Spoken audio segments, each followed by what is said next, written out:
চলুন আজকে অ্যান্থনি গর্ডনকে নিয়ে একটু আলোচনা করা যাক। এইখানে যেই প্লেয়ারটাকে দেখতেছেন মার্ক করা, এইটাই কিন্তু অ্যান্থনি গর্ডন। তো এইখানে সে একটা ক্রস করে রাফিনার উদ্দেশ্যে, রাফিনা কিন্তু বলের ফ্লাইটটা সম্পূর্ণ মিস করে ফেলে।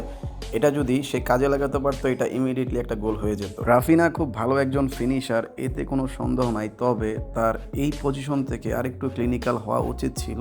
অ্যান্থনি গর্ডন কিন্তু খুব ভালো করে একটা রান মেক করে বলটা সুন্দর করে রাফিনার কাছে পাস করে। তো এইবার চলুন আমরা দ্বিতীয় ক্লিপে যাই। এইখানেই প্লেয়ারটাকে আমি জানি না, জাস্ট এর পাসটা খুবই দুর্দান্ত একটা পাস ছিল। তার এই দুর্দান্ত পাসের মাধ্যমে কিন্তু এইখানের এই লেফট ব্যাক বলটা দুর্দান্তভাবে পিক করে অ্যান্থনি গর্ডনকে একটা পাস করে, বাট অ্যান্থনি গর্ডন এবারে কিন্তু বলের ফাইটটা সম্পূর্ণভাবে মিস করে ফেলে। যেহেতু এটা একটা ফ্রেন্ডলি ম্যাচ, এই জিনিসটা অতটাও চোখে পড়বে না। তবে প্রথমে রাফিনা একটা মিস করে, খুবই বাজে একটা মিস, দেন তারপর হচ্ছে অ্যান্থনি গর্ডন একটা মিস করে, এটাও খুবই বাজে একটা মিস ছিল। এইসব জায়গা থেকে অবশ্যই ফিনিশিং করে আসা উচিত রাফিনা প্লাস অ্যান্থনি গর্ডনের মতো প্লেয়ারদের। বার্সেলোনার যেহেতু আপাতত একজন পিওর নাম্বার 9 নাই, সেহেতু অ্যান্থনি গর্ডন হয়তো ওই নাম্বার 9 পজিশনে খেলবে বা স্টার্ট করতে পারে।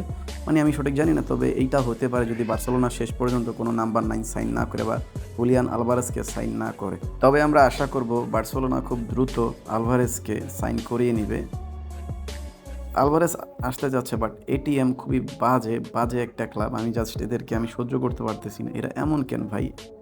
একটা প্লেয়ার নিজ থেকে ক্লাব ছাড়তে যাচ্ছে, বাট তারা জোর করে তাকে আটকে রাখছে। এইটা কোনো ইয়ার ভিতরেই পড়ে না, মানে এরা কোনো পেশাদার ক্লাবের মধ্যেই পড়ে না, ফালতু একটা ক্লাব। আপনাদের কি মতামত অবশ্যই কমেন্ট বক্সে জানিয়ে যাবেন।